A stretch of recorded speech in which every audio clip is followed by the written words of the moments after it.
이번 주는 다보스 포럼이라고 해서요. 세계 경제 포럼이 굉장히 중요한 경제의 한 축이 되지 않을까라고 생각이 됩니다.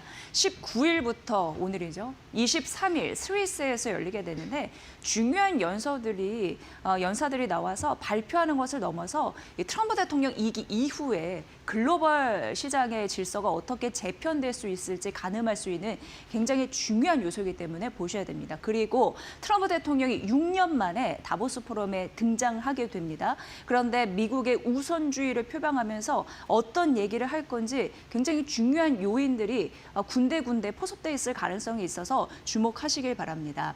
일단 다보스 포럼 한눈에 정리를 쭉 해드릴 텐데 다보스 포럼에 두 가지 줄기가 있습니다.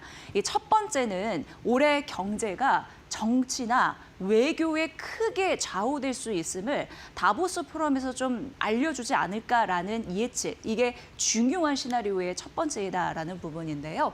트럼프 대통령 오고 중국의 부총리 오고요. 프랑스의 대통령도 발언을 하는 그러니까 굵직한 주요 인사들이 나와서 지금 정치적, 경제적, 외교적인 그런 진영적 리스크에 따른 그런 변수들이 굉장한데 이런 부분으로 언급하지 않을까 봅니다. 그리고 지금 시장에서 주목하는 건 우크라이나의 평화협정이 체결될 수 있을지 그리고 오늘 시장의 불안 요인으로 떠오르는 그린란드. 트럼프 대통령은 이미 유럽 8개 국가에 경고성 메시지를 내놨습니다. 내가 그린란드를 확보, 매입 혹은 군사적인 이슈에 대해서 작전을 짤 때 그거에 반하는 유럽의 8국가에 대해서 2월까지 10%의 관세, 6월부터는 25%의 관세를 때리겠다라고 얘기했고 유럽연합 쪽은 우리는 그러면 여러 가지 분쟁을 일으키겠다라고 하면서 지수 선물이 떨어지고 나스닥이 1% 급락하는 흐름들이 나타났거든요. 그러니까 그런 불확실성이 지금 커지고 있는 바 그린란드의 이슈는 다시 한번 떠오르는 지금 큰 쟁점이 됐고요. 이 외에도 베네수엘라, 팔레스타인 이슈 이런 부분이 이 다보스 포럼에서 언급됩니다. 미국에서도 가장 큰 규모의 대표단이 파견이 될 거라고 하고요. 이런 이슈들 사이에서 중요한 정책적인 이슈들, 각 나라의 국가의 이익을 담보한 그런 부분이 나올 것으로 예상돼서 중요한 첫 번째 축은 정치, 외교, 특히 그린란드를 포함해서 여러 가지 지정적 리스크의 부분이다라는 부분 말씀드립니다. 그리고 중요한 거는 이제 세계는 하나가 아니라 각각 다 찢어져서 각자 도생을 해야 되는 거고 무역 분쟁에 대한 갈등은 더 심해질 거고 그래서 이런 부분으로 우리나라도 어떤 부분에서 잘 줄을 타야 되는지 중요한 그런 기점이다라는 거 말씀드리고요. 두 번째는 AI입니다. 논의에 대한 무게중심 추가 어떻게 변하는지 보셔야 되는데요. 작년 같은 경우에는 AI를 접하면서 이게 얼마나 좋아질 건지 그런 가능성, 기대에 초점이 있었다면 이제는 실적, 그리고 생산성, 혁신에 대한 생산성, 그리고 국가 경쟁력에 얼만큼 기여할 건지 이런 부분을 눈여겨보게 될 것 같습니다. 그래서 굉장히 다양한 부분에 아마 뒷페이지에서 설명을 해드리겠지만 AI, 클라우드, 양자, 우주, 항공 비롯해서 보안까지 다방면으로 논의를 할 것으로 보여서요. 굉장히 중요한 두 번째 축이다라는 부분 말씀드립니다. 이제는 시장에 투자하는 것보다 위험자산 평가가 K자형을 요구한다고 하는데 시장 어디에 투자하느냐가 더 중요해진다는 게 여기에 이제 골자고요. 앞으로 AI 같은 경우에도 그냥 가능성이 아니라 어느 기업이 실적으로 보답할 건지 어느 기업이 자산 가격 상승을 시켜줄 그런 메가 트렌드가 될 수 있을 것인지 옥석가리가 중요하다는 걸 인식하게 하는 하나의 큰 장이 되지 않을까. 세계경제 포럼의 전 세계 이목이 또 집중돼 있습니다. 다음 페이지 보면요. 굉장히 이제 중요한 인사들이 나와서 발표를 하는데 앞서서 첫 번째 정치 외교가 올해 경제의 중요한 축으로 있다라는 부분에서 그런 부분을 파랑색으로 좀 색깔을 칠해놨고요. 두 번째는 AI 관련해서 혁신 성장에 대한 트렌드에 따라 어떤 기업이 돈을 벌 수 있을지에 대한 힌트를 알 수 있는 건 초록색으로 표시를 해놨습니다. 그래서 19일부터 23일까지 펼쳐지는 이런 부분에서 어떤 사람이 나와서 누구랑 대담을 하는지 어떤 이가 어떤 특별 연설을 하는지 굉장히 중요한 부분. 벌써 21일에는 젠 스낙 나오고요. 그리고 제이미 다이먼 대담도 있고요. 있고요. 그리고 20일 같은 경우에는 중국 부총리뿐만 아니라 뭐 마이크로소프트, 블랙록의 CEO들이 다 나와서 대담을 하니까 이런 부분 잘 보시고요. 21일에는 또 트럼프 대통령의 연설이 있어서 트럼프 대통령이 어떤 얘기하는지 굉장히 중요하니까 이런 부분도 캡처해 두시고 사진 찍어 두시고 그 연설에 대한 그런 일정 체크해 보시기 바랍니다. 어쨌든 세계 경제 포럼에 대해서는 트럼프 대통령이 투자의 장으로 활용할 것이다라는 것도 이미 예고된 바 있어서 얼마나 또 막대한 이익을 챙길지 또 가만 보게 되는 그런 상황입니다. 블룸버그에서 이런 얘기를 했습니다. 지금이라도 메모리 반도체에 베팅하세요라고 얘기했고 저 사진 속 인물은 디브야 마추르라고 해서 신흥국 투자에 굉장히 오랜 경력을 갖고 있는 애널리스트다 이렇게 보면 됩니다. 신흥시장 전문 투자자로서 삼성전자와 SK 하이닉스에 크게 투자한 그런 인물이고요. 작년 동종 펀드 대비 수익률이 97%를 상회한 그런 경력도 갖고 있습니다. 작년에 삼성전자와 SK 하이닉스가 불을 뿜듯 또 많이 갔었는데 이렇게 블룸버그를 통해서 이런 기사가 나온 건 추가 랠리에 대한 가능성을 제시했기 때문입니다. 그래서 중요할 것 같아서 언급을 해드리고요. 뭐라고 얘기를 했냐면 AI 열풍이 워낙 뜨겁다 보니까 메모리 시장은 향후 10년간 좋을 것이다라고 얘기를 했습니다. 그러면서 지금 이 시점은 2년 차이다. 2년 차 초입 구간이다. 이렇게 얘기를 했습니다. 2년 차에 진입하는. 그러면서 AI는 메모리 산업 부분에서 집약 산업이라서 갈수록 메모리가 더 많이 쓰인다는 얘기와 크게 다르지 않고요. 지금 시장이 과소평가하고 있다. 오히려 이렇게 얘기했습니다. 향후 더 큰 폭발력을 발휘할 것이다. 이렇게 얘기를 했습니다. 그러면서 가격적으로 우위를 보일 수 있는 그런 데이터도 제시했는데요. 한국과 아시아의 AI 기업이 미국 대비해서 싸다. 저렴하다라고 얘기를 했습니다. 삼성전자의 PER 9.3, SK하이닉스 7배, 근데 필라델피아 반도체 평균은 거의 26배이잖아요. 그래서 이런 격차에 따라서 아직도 저렴하다라고 언급을 했습니다. 그래서 역시나 K반도체, 삼성전자와 SK하이닉스를 위시한 그런 메모리 기업 같은 경우에 밸류에이션 매력이 부각이 되면서 추가적으로 더 오를 수 있다라는 가능성, 이런 부분에 베팅했다고 하니까 마추루 신흥 전문 투자자, 신흥시장 전문 투자자의 의견도 잘 참고해 보시면 될 것 같습니다. 금리 인하 이런 부분에서 지금 제동이 걸렸습니다. 근데 중요한 거는 금리 인하가 끝나면 기업들은 투자를 시작한다고 하는데 그럼 그쪽에서 수익률을 얻지 않을까라는 그런 스토리텔링이었고요. 오늘 아침에 하나증권에서 분석해놨는데 의미가 있더라고요. 전해드리겠습니다.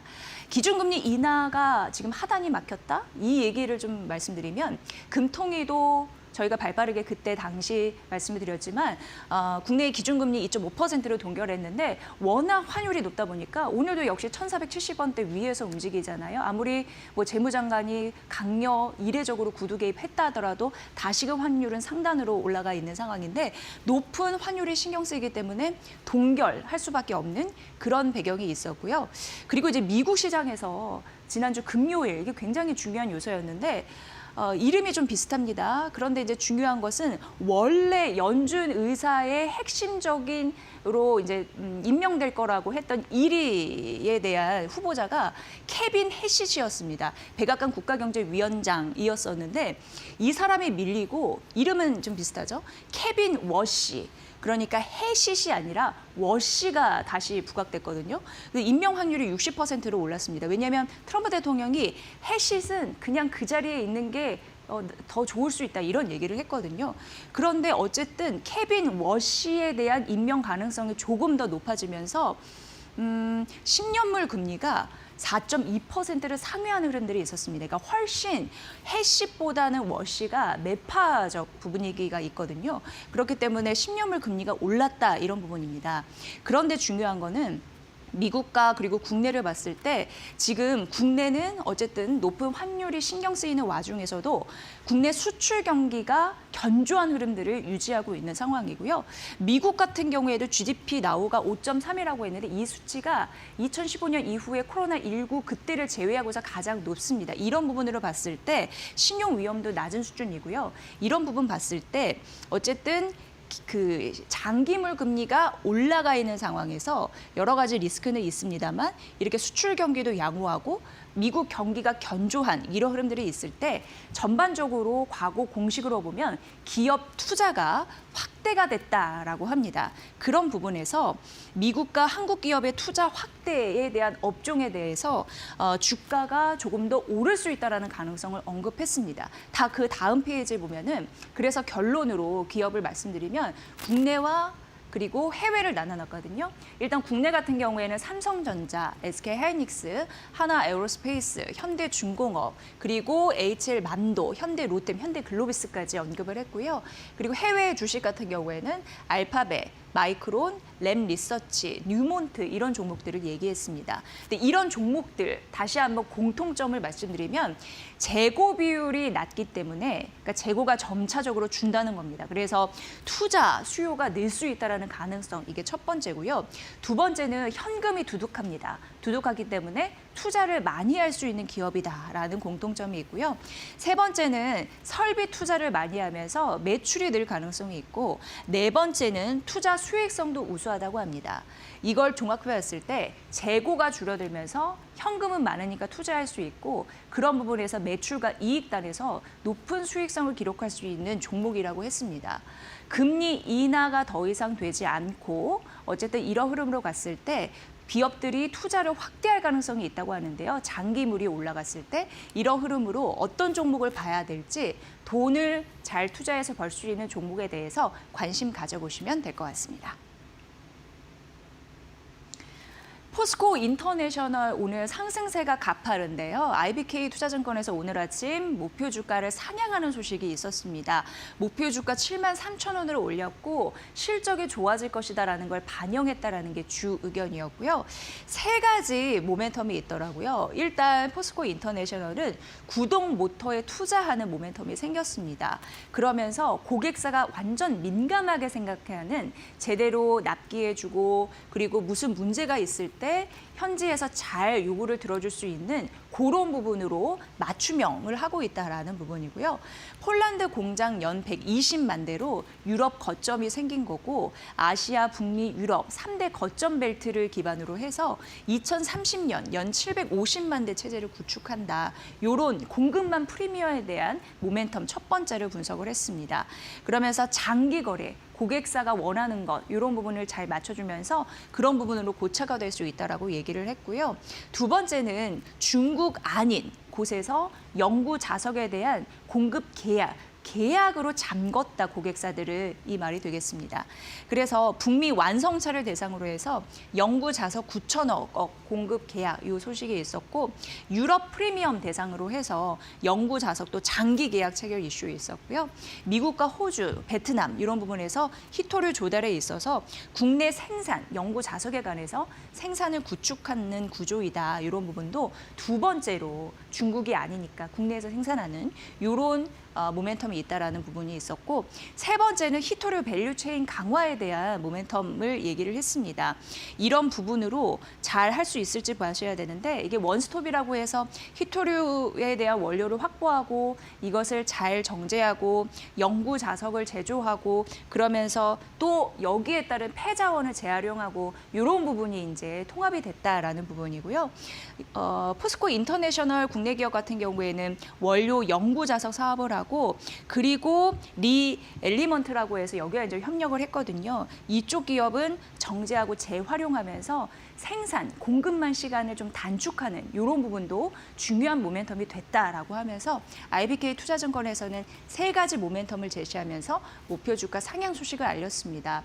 미국 히토류 밸류체인 통합에 따른 모멘텀 이런 부분을 잘 받아갈 수 있을지 여러분도 관심 있게 지켜보시면 될 것 같습니다.